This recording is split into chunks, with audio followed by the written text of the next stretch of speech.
I was probably selling around anywhere between 10 and 15 couches per week. I know a lot of flippers who have started out with used couches eventually want to up their game and incorporate new couches into the mix, but they struggle to understand how to distribute them. What do you think are some of your top tips as you reflect back on your experience making that transition? The thing that concerns me about what's happening in the market today is the increase in scam listings on Facebook Marketplace. This is a very insidious threat to the livelihoods of many people. There must have been a point where, you're looking at the used couches and you're like, this is good, but I need to focus my efforts on the new couches. When was that moment? And what got you to make that switch totally? Man, I would say probably when we found out about... Hello, everyone, and welcome to the podcast. Before we get into all of the best strategies out there for making a flipping business, we just wanted to let you know that we have an app that helps flippers grow their businesses. Our app will send you notifications whenever the items you're after are posted on Facebook Marketplace, OfferUp, or Craigslist. This way, you can always be first to buy the good deals and leave your competition in the dust. Not to mention, our app does inventory management, cross-listing, and has AI-powered scam detection. Just search Ivy Flip in the iOS App Store or the Google Play Store, or use the link in bio and try our app for 1 week completely free. Today we have a very special episode of the Couch Pod. Joining me is Dean Hartsook, an OG couch flipper and co-founder of My Comfy Couches, an online cloud couch brand. Dean, thank you so much for coming. If you could tell us a little bit about yourself, I think that would be a great place to start. Yeah, no problem. Good to see you, Charles. Yeah, so I started as a couch flipper maybe 3-4 years ago, started flipping couches, and it's been life-changing for so many people who have gotten into couch flipping or reselling in general, right? I'm curious, how did you figure out like couch flipping was a thing and get interested in it? I was working a full-time job, and I had about 10 days off for holiday break for Christmas and New Year's. I'm the type of person that doesn't stop moving forward, doesn't stop trying to find ways to make money. At the time I had a truck, so I was just, YouTubing stuff on how to make money with a truck. That's how I fell upon and found out about couch flipping. I think I went like immediately and picked up 2 or 3 couches that same day, brought them home, put them in my driveway, cleaned them up, and had them sold within 2 days. I think I made maybe $800, $1,000 maybe. I forgot, but I was like, dang, maybe we got something here. I wonder how sustainable this is. I wonder if I can do that again. So went and did that for the next week for the entire break that I had. Did that. I think I collected about 6 or 8 couches. Ended up making close to $1,500 or $1,800 or something over that 10-day Christmas break that I had. And that's how I got started. And of course, wondered how sustainable this is. How long can I do this for, right? And started doing it on the side after work on the weekends. And obviously it's super sustainable. I actually think now it's probably one of the most recession-proof gigs that one could have, right? Somebody always needs couches. Somebody always needs beds. People are always moving. So, that theory is a tested theory of mine. I did that right through COVID, right through the worst part of COVID, and did just fine, if not better, right? But yeah, that's how I got started couch flipping. And again, it's been life-changing, just like I'm sure it has for so many other couch flippers, and not only couch flippers, but just for anybody who resells on Facebook Marketplace, right? Yeah. Let's say you're a taxi driver or you're a trucker. I mean, all of these industries are at threat, being invalidated with like AI driving. And as technology changes, who knows what number of jobs are going to change or disappear over the next even 5-10 years. But there's one thing that's true about life in America is like people need couches. And I think couch flippers offer incredible value to, their communities in that you have people who are moving out of apartments, moving into apartments. They need furniture. And typically, a lot of these couches just end up in the dump, and couch flippers are uniquely positioned to help reclaim some of that value, make that couch available to the next person moving in and make some money while doing it. So it's not just, a matter of like being a vulture and buying things low and selling them high. Not that there's anything wrong with that. I think that's, capitalism, but there's a lot of added value that couch flippers provide. And we actually met when Ivy Flip was just getting off the ground. I don't know if you remember this, but I reached out to you on Facebook, and we had a quick conversation back then. And I think you said you were flipping something like three to four couches a day. And at that point, I talked to 10-15 couch flippers. So I was just getting aware of the scene, but that really stuck out to me because everyone else was like 3 to 4 couches a week. And I was like, this guy's flipping 3 to 4 couches a day. It's almost hard to believe. So can you tell me a little bit about that? Yes, I love to move a lot of volume, right? I find it to be very sustainable compared to somebody who's flipping couches and they're trying to make $700, $800, $900, $1,000, $1,200 per flip. At the time, making $200 for me was huge. And if I could go do that 3 times a day, then, I wasn't going to sit around and wait for a couch to sell and make $1,000 when I could go make $400, $500, $600 every day. Right. So, yeah. Yeah. And I definitely agree with that at some level. I think that different business models work for different people. But if I were to and we did flip couches for some period of time, what I would want to do starting out is maximize utilization of my time. So if I'm just sitting around and I'm not doing anything, I might as well spend that time picking up a couch and flipping it. And I think this is maybe a mistake that some people make getting into the game is they want that prize flip, but that doesn't come around all the time. A couch you can make $1,000 on. And also typically you're going to have to sit on that couch for a lot longer as opposed to a quick flip.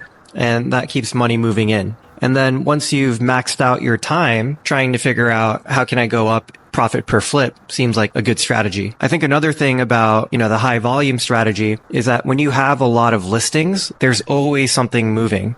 Flippers complain about the ebbs and flows of couch flipping. Oh, like this week was really good, but the next week was not very good. One way that you can hedge against that variability is just having a lot more listings, having a lot more inventory available, because it's likely that if you have 10 couches listed versus 40 couches listed, you have more views, you have more eyeballs on your inventory, and therefore it's more likely that you're going to have something that someone wants any given time. So it helps deal with that variability. One thing interesting about the high volume strategy, and the thing that stood out to me, like this guy's moving 3-4 couches a day, is like, how do you even do that? Like, how do you even have time in the day to be moving that much inventory? And maybe it wasn't like every day, and it was more like a weekly thing. If you average it out over the week, your total volume is like, 15, 20, 25 couches. But I think this is a question our viewers are very curious about as they contemplate how to scale their ventures. Like, how do I do more with my time? So maybe you could speak on that. I don't think it was quite 3 to 4 couches per day that I was selling. I was probably selling around anywhere between 10 and 15 couches per week. The way that I utilize my time, everybody does couch flipping differently, right? The way that I did it was on a weekly schedule. So I would collect couches, buy couches Sunday, Monday, Tuesday, and Wednesday, right? Sunday through Wednesday, I would, make my main priority. My only objective was to buy couches. And also make sure I had all of these couches cleaned and staged, pictures taken. They were ready to go by end of day Wednesday. So Sunday through Wednesday, I'm buying couches. I'm going to look at couches, collecting inventory, cleaning couches. I'm taking pictures. By end of day Wednesday, I've got all these couches ready by end of day Wednesday. Come Thursday morning, I listed all these couches and made my main priority just selling Thursday through Saturday. And with my low prices, I was able to sell out maybe 90% of the time. Pretty much every week. By end of day Saturday, I'd be sold out. And acquiring couches became, like so many other couch flippers, I'm sure, acquiring couches became my issue. That's what got us into new couches, which is exactly what we did. We got a small retail store. We started buying couches from different wholesalers. We still sold these couches on Facebook Marketplace. But again, we started getting new couches from wholesalers. But sales were slow and the margins were very low. Wholesalers are very good about not leaving too much meat on the bone for anyone else, right? Yeah, I think there's something about creating this assembly line efficiency where you're only doing your pickups a certain time of the week and you're selling through your inventory the rest of the week that allows you to be more efficient because, you're cleaning couch and then you have to stop and you're responding to customers. That can be very distracting. It pulls your attention away from the task at hand. And so I think a lot of flippers, especially as they're scaling up, they need to stop thinking about hustling at every moment and organizing and managing their time a little bit more efficiently. Now, and the thing that surprises me about what you just said is every week you'd pick up inventory and sell through it. And I imagine the bottleneck that you ran into is simply being able to acquire the inventory that you needed to grow your business. And I know at some point over the past year and a half, you started getting into new couches. So tell me what motivated that? Why'd you get into new couches? Sure, yeah. That's exactly why we wanted an unlimited supply of inventory, right? And we found that through new couches, buying them through wholesalers. So we started partnering with a couple different wholesalers and buying from them new couches. And we got a small retail store and started selling new couches. But the margins weren't there, right? The margins were very low. Wholesalers are very good about not leaving much meat on the bones for anyone else, right? What do you think is different when it comes to flipping a couch and selling a new couch? What are, other than the lower margins, what are the pros and cons of selling new furniture versus used furniture? Pros of new furniture, of course, no cleaning, right? Nobody likes cleaning couches. I think it was my most unfavorite part of couch flipping was cleaning. So getting new furniture, no cleaning, brand new in the box, that was awesome. Being able to get different couch models was a big deal. And of course, having unlimited inventory, right? Acquiring inventory was by far the most difficult thing for me. And so having an unlimited amount of inventory was huge. Cons of selling new couches, I think number one would have to be the price point that you have to sell them for to get, good profits. They're more expensive, right? So less people are able to purchase new couch. Yeah, so higher cost of capital. So you could pick up a used couch for $100, $200. And then maybe there's even a little bit more margin in there for you because you pick it up for 200, maybe you flip it for 800, make $600. So when you're flipping a new couch, you're probably paying a lot more, maybe in the realm of $600 for a new couch. And then you can also only sell that for $800, $1,000. So your margin is $200, $400, but you don't have to go through the process of picking up and cleaning and negotiating with sellers on Facebook Marketplace. It all comes shipped to you, brand new in the box. I imagine storing it is a lot easier too. And so you have to weigh the pros and cons to decide how you're going to be effective in flipping new couches. I know a lot of flippers who have started out with used couches eventually want to up their game and incorporate new couches into the mix, but they struggle to understand how to distribute them and how to be successful with new couches. So what do you think are some of your top tips as you reflect back on your experience making that transition? If you knew then what you knew today, what is some advice that you would give yourself? Keeping it simple, right? Where are we selling our couches, right? We're selling them on Facebook Marketplace. Mainly, right? OfferUp, Craigslist, but mainly Facebook Marketplace. And people on Facebook Marketplace are there looking for a deal, right? They're looking for a good deal. So offering a good deal is what I tried to continue to do even when I had new couches, right? We're not just offering the product of the couch. We're also offering our services of delivery. And would you recommend to a flipper making the transition to new furniture that they continue to flip used furniture alongside trying to sell new furniture, or should they make that transition outright? I definitely think anyone selling new furniture needs to continue to keep their used couch operation going or whatever else they have going on, right? Until it's a proven concept and it can totally sustain you financially. I don't see a reason why you would want to stop doing what's working and what's making you money, right?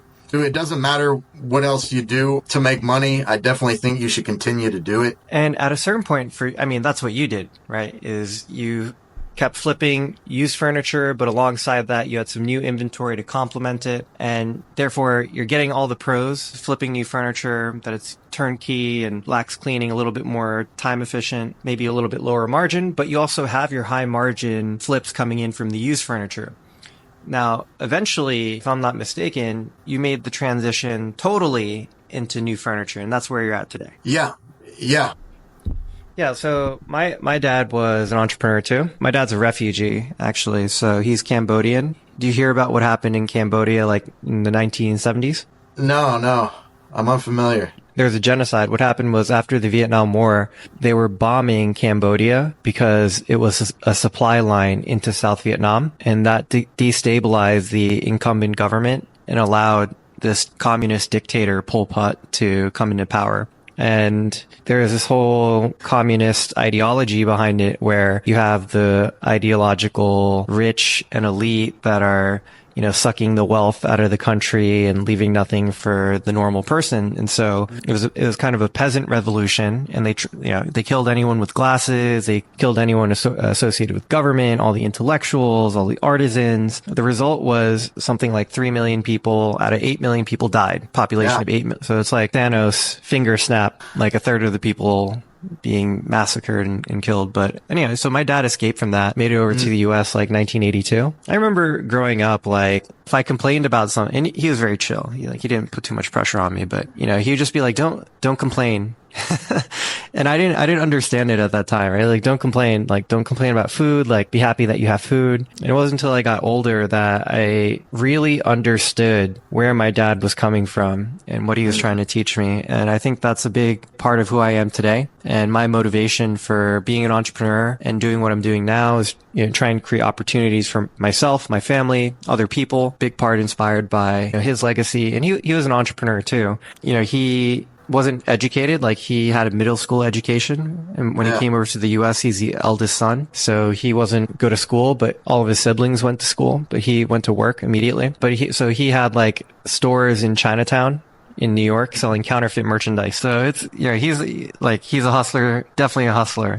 Yeah. But very charismatic, good business person, not educated, but smart. I think I learned a lot from my dad indirectly. Like he wasn't able to vocalize like most important lessons of his life to me. And like, here's what you do, here's what you don't do. But I've learned a lot just kind of like watching him throughout the years and like kind of understanding, appreciating where he came from. Is he still, has he passed? Is he still alive? No, he's still with us. Oh, okay. Yeah, maybe it sounds like I'm giving him a memorial. No. I was just wondering. I was just making sure. And, what are some things that like your dad taught you growing up that I think is translated into your flipping hustles today? Definitely work ethic, right? Working smart, obviously, but I think you can not be smart and work your ass off and be successful also. It's very true. Like for example, last year, and this is we're a year and a half old. Ivy Flip is a year and a half old, so we underwent some really big transitions last year. Because my co-founder left. I used to have a co-founder, and then he left the company. So it was part of like partially adjusting to that. And one thing we realized about the couch flipping market is that it's very small. There are not that many couch flippers in the US. And so we're like, all right, there's definitely a limit to how much we can grow our business just servicing the needs of couch flippers. What are some other products or maybe some other markets that we can launch into? And so I was looking for a pivot of the business. And I don't think it was until like competitors started arriving in the scene. And obviously there are many competitors now that I realized like instead of looking for that next thing, maybe I should have put my head down and just focused on grinding out, what we could. And I think going into this year, we have sort of a renewed discipline. It's like, stop looking for that shiny new object and realize that, maybe the best results that you can expect are just going to come from consistent execution, day in, day out, doing the boring thing, even if that lever is not going to, be as productive. Yeah. So, Dean, at a certain point with your couch flipping business, you made the transition from used couches to new couches. There must have been a point where, you're looking at the used couches and you're like, this is good, but I need to focus my efforts on the new couches. When was that moment? And what got you to make that switch totally? Man, I would say probably when we found out about how highly demanded cloud couches were. When we found out about cloud couches and how highly demanded and profitable they were, that's really what convinced us that we need to get in and stay in and focus on not only new couches, but cloud couches. We got about 75 or 100 cloud couches from Albany Park, another cloud couch brand. But they were used couches. They were returned open box. So we got them at a good price, and selling those went really, really well. We sold all of those very fast. Yeah, we just realized how much people liked cloud couches. They're a very deep couch, making them very comfortable because they're very deep. They're very configurable. So although it is one style of couch, it can be configured in many different ways to fit your living room, your space, right? You can add or remove seats to make it bigger or smaller. You know, you can have a 3-piece couch in your living room if you have an apartment, or you can have a 5 or 6-piece couch, have 5 or 6 pieces in your living room if you have a bigger living room, in a house or something. Also, they are very easy to store and deliver because of how they're packaged, right?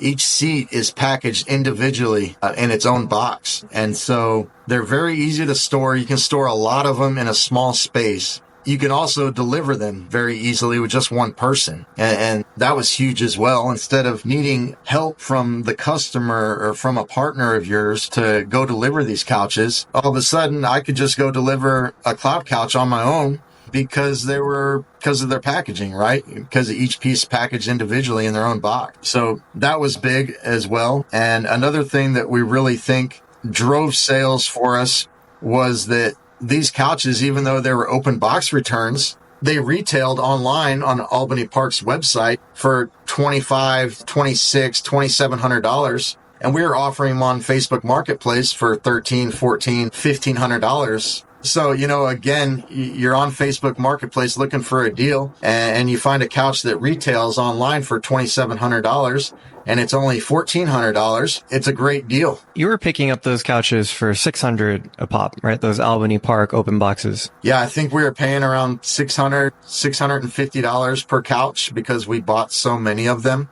Actually, that was because they were open box used couches. Some of them were missing legs. Some of them were really dirty. Some of them were broken. It was kind of a pain in the butt to deal with them being open box used couches. But, that's why we were selling them for $1,300 instead of $2,700, was because they had issues. And that was your first sort of taste of the new couch game, particularly with cloud couches, and essentially a light bulb moment for you, right? Like there's a big opportunity here. There's extremely high amount of consumer demand for this cloud couch style. And I guess this is the genesis of My Comfy Couches then. For sure. It definitely was. Yeah. So, one thing you said earlier is that when you're working with a wholesaler, they don't leave a lot of meat in the bone. And wholesalers definitely don't have your background and experience as a flipper. So with My Comfy Couches, I know, one of your big channels is working with flippers. So what are you guys doing differently as a wholesaler of cloud couches to flippers to try and create a more symbiotic relationship so that your flippers can be more successful? I think the main thing that helps a lot of our flippers be successful is that, we're an online e-commerce cloud couch brand first. We sell our couches from our website online. They sell for around $2,300 online on our website. And because our resale clients that we sell to buy so many couches from us, they buy in bulk, the shipping is very cheap. So we're able to sell them for very cheap to our resale clients. And, the savings just get passed down all the way to the end user, to our customers that we sell to on Facebook Marketplace. Now, I know you're on a couple. Now, I know that at My Comfy Couches, you've gone through a couple iterations. The original design of the product has evolved quite a bit since you first launched. So yeah, walk me through that process. Like, what did you see in the cloud couch market? What did you want to do better? Since we're selling to so many couch flippers every month, our manufacturers had the opportunity to build a lot of couches, right? And over time, they've been able to make fine-tuned changes. We've been able to change our packaging. And we just had the advantage of being able to change our couch a lot and to really perfect it. What are some examples of these design modifications that, makes the couch better for the consumer or the flipper? Packaging, a lot of small details, right? Fabric options. Our manufacturer just having 200, 300, 400 couches every month to build. A production line learns a lot over 200, 300, 400 couches, and they're able to make adjustments and change the way that they build the couches, right? But mainly though, packaging, fabric, cushion sizing, very small sounding details that have all been tweaked, but a very big deal. As you look out into the landscape for cloud couch, obviously on the very high end, you have those, because the original is a restoration hardware, and then you have all these dupes from all these other brands, and the prices could range, I don't know, from like $500-$600 for the cheapest crappy cloud couch to $15,000 for, and plus, right, for a really nice cloud couch. What do you think makes the biggest difference in quality for cloud couches as you look out into the landscape? Sure. Biggest difference in quality.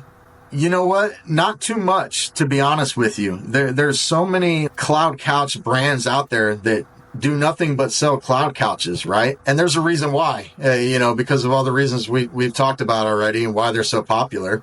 Okay. What did you change about the packaging and why is that important, right? These are details that are actually really important. There's a lot of thoughtfulness that you didn't make these changes for no reason. Yeah. Right. And so even just like explaining that, it's like, okay, we made this change so that the width of the packaging is 2 inches shorter. And this is the result that it had for, storing, or, we changed how the pieces are assembled. And this is the impact that it had for assembly. Just even talk, like, these are differences that average person is not going to understand. And the devil is in the details. So if you could talk just a little bit more about like the thoughtfulness that went into the design and like the business model, I think people are going to get value out of that. Yeah. So the fabric was changed. That was a huge change. Now we have much more durable fabric, and much softer fabric. Another big change that we had over the past year was the sizing of the cushions, the bottom cushions that you sit on. With cloud couches, it can be difficult to make cloud couches comfortable.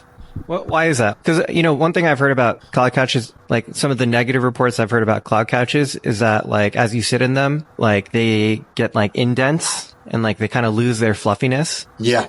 Especially with a lot of the more expensive cloud couches, like the restoration hardware cloud couches, they are a lot of feather, right? Our cushions have feather and memory foam inside of them. And if you use too much feather, yes, it makes them comfortable, but they need a lot of maintenance to look good, because after you sit in them one time, they're all messed up. But if you use just too much foam in your cushions, then, they're not that comfortable, but there's no maintenance required to keep them looking good. So our cushions are made of a 50-50 split between foam and feather. So the bottom half is made of foam and the top half is a thick layer of down feather. So you don't have to spend a lot of time fluffing your cushions to make them look good, but they're also very comfortable, right? Yeah, it sounds like there is a lot of thoughtfulness that went into the design of the filling so that there is this happy medium between comfort and maintenance. And if you go too much in one direction or the other, it's not a good experience for the end user. Another thing that makes our couch really different that none of our competitors have. No other cloud couches on the market have this. It is a built-in Bluetooth speaker system. It's a product we call the Cloud Sound Backrest, and it has a subwoofer on it, 2 Bluetooth speakers, a control panel. It's got a wireless phone charging pad on it, so you can charge your phone wirelessly by just putting your phone on the pad. It's got 2 USB ports. It's got a USB-C port, and yeah, It plays music from your phone. You can hook it up to your TV and play the sound through your TV, from your TV through the cloud sound backrest. So we sell that for $7.99 on our website, and customers freaking love it. I think one out of every two couches that we sell online from our website, they add the cloud sound backrest to have that built-in Bluetooth speaker system on their couch, on their cloud couch. And we also offer that to our wholesale clients as well, who buy in bulk from us. We sell those for super, super cheap to our wholesale clients. So that's another way that we not only bring more value, more added value to customers on our website, but also to our wholesale clients who buy those for super, super cheap and can sell those on Facebook Marketplace and make, much, much better margins, much more margin, much more profit per couch that they sell. So yeah, that's a big, big thing that separates us from a lot of our other competitors who also sell cloud couches. And the design of the arms also. The armrests, the assembly process for our couch is a huge deal that a lot of people don't understand. A lot of these other cloud couch companies, their packaging is very small. And it's small because there's a lot of different pieces and the assembly is very complex and it's a pain in the butt, right? For a lot of other cloud couch companies, the assembly is really a pain in the butt. It takes hours. It's very tedious. You need tools. And yeah, it's just a huge pain. The quality of the material that they use, the wood, the fabric, the filling, even small things, even down to the zippers. We have washable covers, so you can remove them and throw them in the washer to wash them and clean them. But even the zippers on our couches are high quality. That sounds funny to say, but the zippers are freaking nice. They're not going to break on you or get snagged. They're high quality. But anyway, about the assembly, a lot of these other cheaper quality cloud couch companies, they have horrible assembly. Again, they take hours. They're a pain in the butt. With our couch, pretty much the only assembly that you have to do is screw in the legs and slide on the armrest or the backrest, which have metal slide rails on them. And there's metal slide rails on the couch base. So you just screw in the legs and you slide on the armrest. And that's pretty much all of the assembly for our couch. The other cloud couch companies are difficult to assemble because they want the packaging to be small so that their shipping is inexpensive. And we kind of found the happy medium in our design. The armrests and the backrest, they're packaged inside the bottom of the couch base. Each piece is packaged individually, and the armrests for that piece are stored underneath the couch on the bottom of the couch, making the box that they can be packaged in a fairly small box, making the shipping still inexpensive, which is why we can sell our cloud couches online on our website for around $2,300 instead of $3,000 or $4,000 or $5,000 like most other cloud couch companies. So, even for our e-commerce customers buying our couch for $2,300, they're still getting a very high quality couch with very easy assembly for a very, very competitive price, even buying from us on our website. Now, if you buy our couches from our reselling clients, our wholesale clients that buy from us, our couch flippers, that buy from us and with bulk pricing, then you're getting an even better deal. You're getting a couch for $1,200, $1,300, $1,400 that retails for $2,300 on our website, but is actually the very same high quality as a cloud couch being sold for $4,000 or $5,000 from another company online with arguably better assembly as well. Yeah, that's a really interesting point and unique strategy, right? Because people are buying from you direct at $2,300, and that's still a steal compared to a cloud couch they might get from a competitor for $3,000 or $4,000. But you have this flipper channel or this flipper distribution network, and they're able to pick up bulk cloud couches, a fraction of a price. And then there's even enough margin for them to pass those savings onto their customers. And all of that is calibrated against your retail price. So any consumer can go see like, okay, I'm going to get my comfy couch through a flipper. I can get it for $1,200, $1,300 and I'm still saving $1,000. And so you've created this ecosystem where, you can move volume to your flippers and they still have a healthy margin. And you even have a product that you can sell directly to consumers and they still feel like they're getting a deal, and all of that sort of works together. Yeah. And they are getting a great deal, even when they buy from online on our website. And yes, especially when they buy from our couch flipping clients on Facebook Marketplace. And that's another thing that really helps a lot of our couch flipping wholesale clients sell a lot of couches on Facebook Marketplace, because they list our couch on Facebook Marketplace for $1,300-$1,400, and they let people know in their Facebook Marketplace listing what brand couch it is, right? So people, they do their research, and they look up these brands. People go online, they find us, they see our content, they find our website, they see how much our couches retail for online, and they think, oh, I can get it from Charles, who's right down the street. I can get it from him on Facebook Marketplace for only $1,300 instead of $2,300.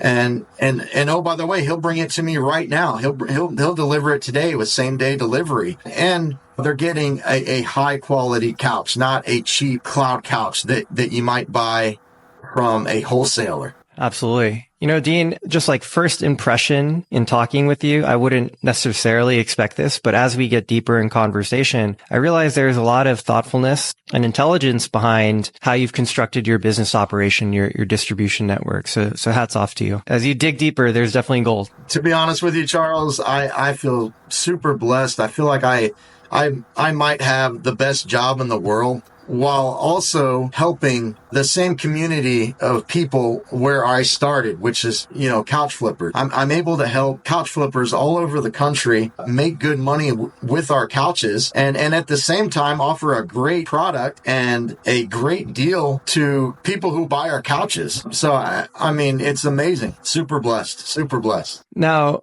talking about the community, I know one thing that has been on a lot of couch flippers' minds lately.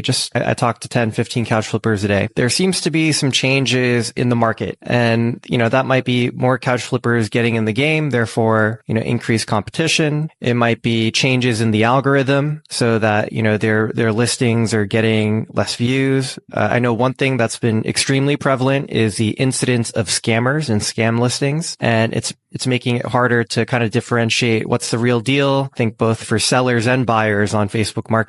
But change is a part of business. And you've been, once again, one of the OGs of couch flipping. You've seen it all throughout the years. How do you think couch flippers need to adapt to what's happening in the market? Like, what is a message that you have for people as, maybe they're going through some tough times right now with their couch flipping business, like some ideas or principles they should adopt to try and take their business to the next level and make it through these tougher times? It's ever changing, right? Things are always changing. I really like selling high volume. Obviously, look at my company. I really like selling high volume at a really low price. We make very, very little margin off of every couch that we sell, but we sell a ton of them. And, that's something I did when I was couch flipping that I brought into what I still do today. Bring people a great price for a great product. And yes, I don't make a ton, but I'm selling a lot of product. Maybe a lot of couch flippers, especially couch flippers who have been flipping for a long time, maybe have gotten a little bit spoiled over the last couple of years,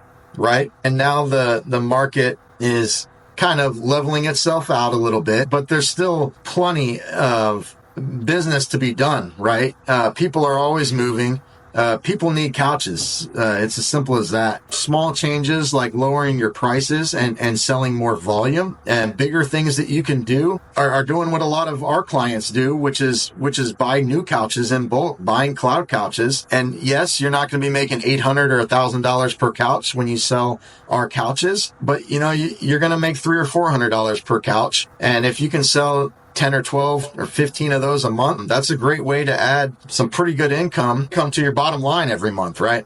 Yeah. And I think one challenge for couch flippers is, there's only so much time in the day. And so let's say you're already sort of at your max in terms of volume. The most you could reasonably sell is like 30, 45 couches in a month, something like that. And then if the only solution is to cut prices, like they actually can't move more volume based on their individual efforts. And so what's happening is like they just have to reduce their prices and therefore they're making less money. So if you want to move more volume, you probably need to incorporate the labor of other people in order to build a system that scales. And that system needs to be powered by sufficient money. Like it has to be backed by capital to acquire that labor. You need cash flow. You want to do more volume, but you need help to do that volume. Therefore, it's really important to understand your numbers cold, right? It's like if my margin decreases by 30% on a couch, and the way that I'm going to grow my business is by doing more volume, how much more volume do I need to do in order to make the same amount of profit, plus more? And so all of this is an equation, right? So having your business model down pat.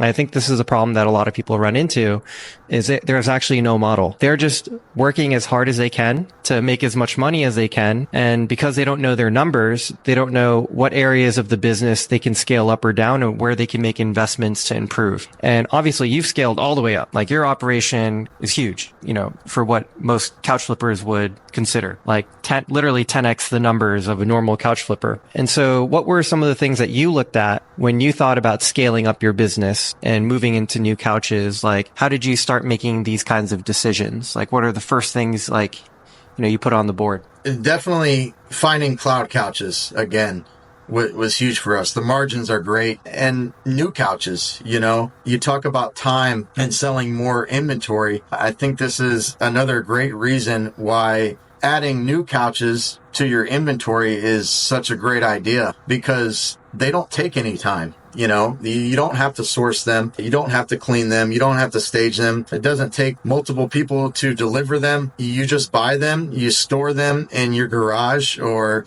your storage unit or your commercial warehouse space, and you list them for sale.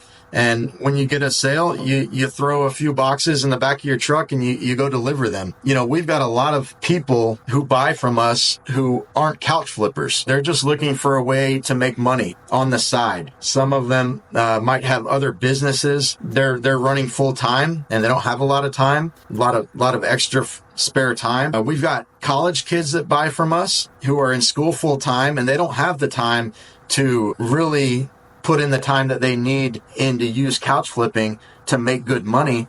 So they just buy from us in bulk, and they don't sell used couches at all. They don't flip couches at all. They just use what little spare time they have and sell our couches, because again, they don't take any time. You get your delivery, you store them, and when somebody wants them, you go deliver them. That's another reason why they're a great addition to any couch flipper, is because you can offer them and sell them, and they don't take any time away from your used couch operation. You can just have them there and have them for sale and sell a couple every week. And maybe it takes you 30 minutes or an hour to go deliver one, a couple times a week. And that's it. You don't have to put a lot of time into new couches or cloud couches. To answer your question, though, you were asking mainly about what to do to scale up, right? When it comes to time, that's what I did. And that's my answer is new couches, because they require a lot less time. That's the short version answer that I was trying to give you. Absolutely.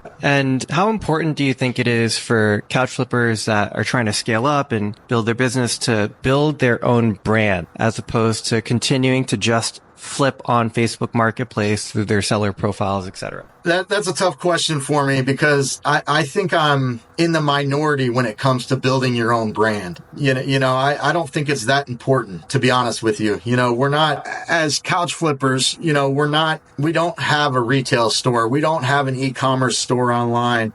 We're selling our couches on Facebook Marketplace, giving people a great deal for used couches, right? I like a nice, natural and simple business model. To be honest with you, I don't think building a brand is very important, just because of where we are selling our inventory. That even goes for people who sell our couches online, That's a fair point. And, like our base of customers, 95% of them do all of their business on Facebook Marketplace. I do have sort of a contrary opinion. It doesn't make sense that I should tell this to my basic customers, since almost all of them do business only on Facebook Marketplace, right? I'm of the opinion that if you want longevity, you need to have independence from Facebook Marketplace. The way I think about it is that couch flipping is unique. It allows you to build a 6-figure, 7-figure revenue business without much capital investment upfront. And that's because you have the benefit of Facebook Marketplace. Normally, you want to start a business, you got to drop 50K, 100K, get that brick and mortar, buy your inventory. And you have to pay for inventory, you have to pay for distribution. For flippers, it's like you get your inventory on Facebook Marketplace, you sell your inventory on Facebook Marketplace. It connects you to the inventory and it connects you to the demand as well. And all of it arguably for free. And so your startup capital might be like $1,000, $2,000. You buy a trailer and a storage unit, you can get up and going. And that's a blessing, right? In that you can build a business on top of Facebook Marketplace. But with any business that is built on top of another business, you're subject to the ebbs and flows of that other business. And so I think for couch flippers, it's a great way to get started, leverage Facebook Marketplace because it's, low, it allows you to get started for cheap.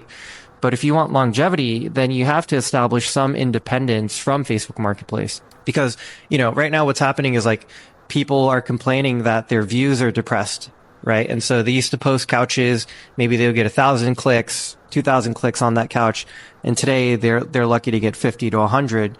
And if you don't own your own audience, like what do you do about that? Yeah. And who am I to argue with you or debate with you on this topic? Look at me. I'm creating an e-commerce brand and I haven't sold a couch on Facebook Marketplace in years, so I can't argue with you. But when, I would just say that I think being a couch flipper just on Facebook Marketplace and not growing a brand, I believe is very sustainable for the long term.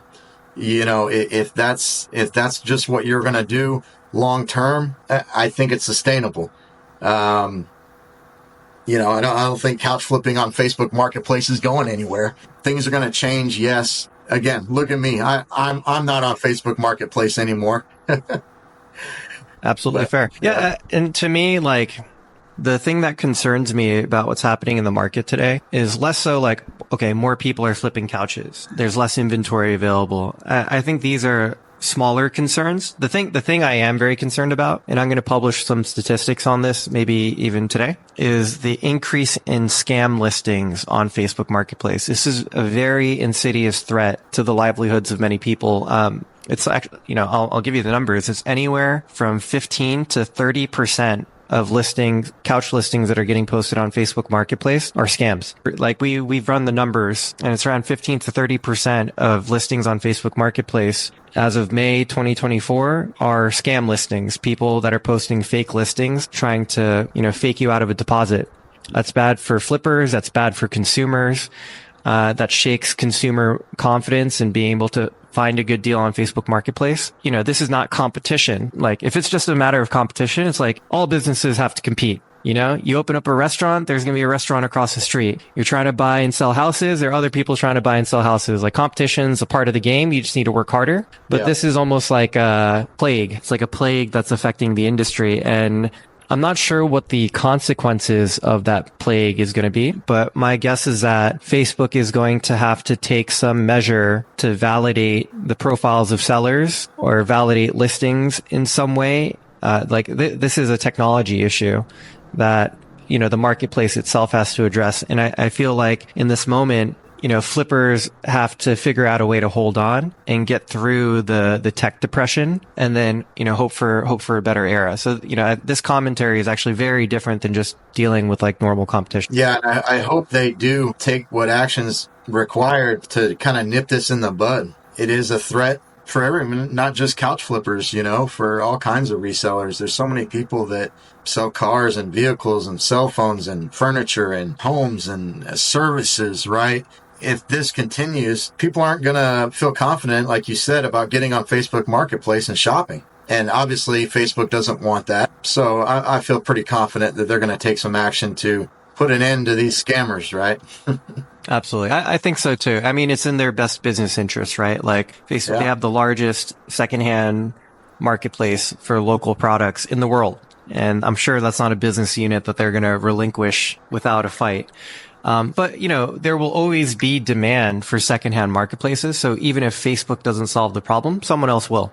And what this might mean is like a transition of consumer demand off of Facebook Marketplace onto a different marketplace like OfferUp. And so, there's always going to be demand for couches. And actually part of the strategy that we're going to be putting out for couch flippers soon is the idea of pivoting to a different marketplace and pivoting to their own brand. And so, it's definitely an issue that we have our eye on, and something that we'll have some more information forthcoming in future episodes and, some of our other content that we. That sounds great, man. I remember years ago when OfferUp was a much bigger deal for couch flippers than it is now.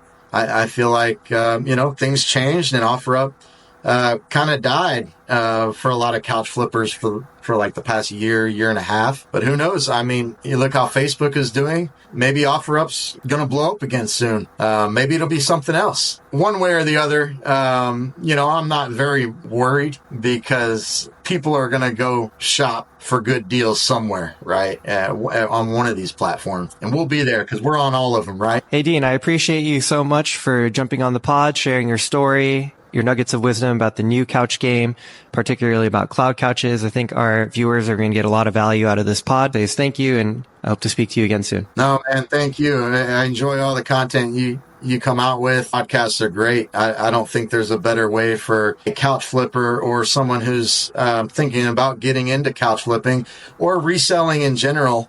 There's a lot of other things to resell. Your guys' content is amazing for all of these people. So thank you. Thanks for having me. Talk to you soon.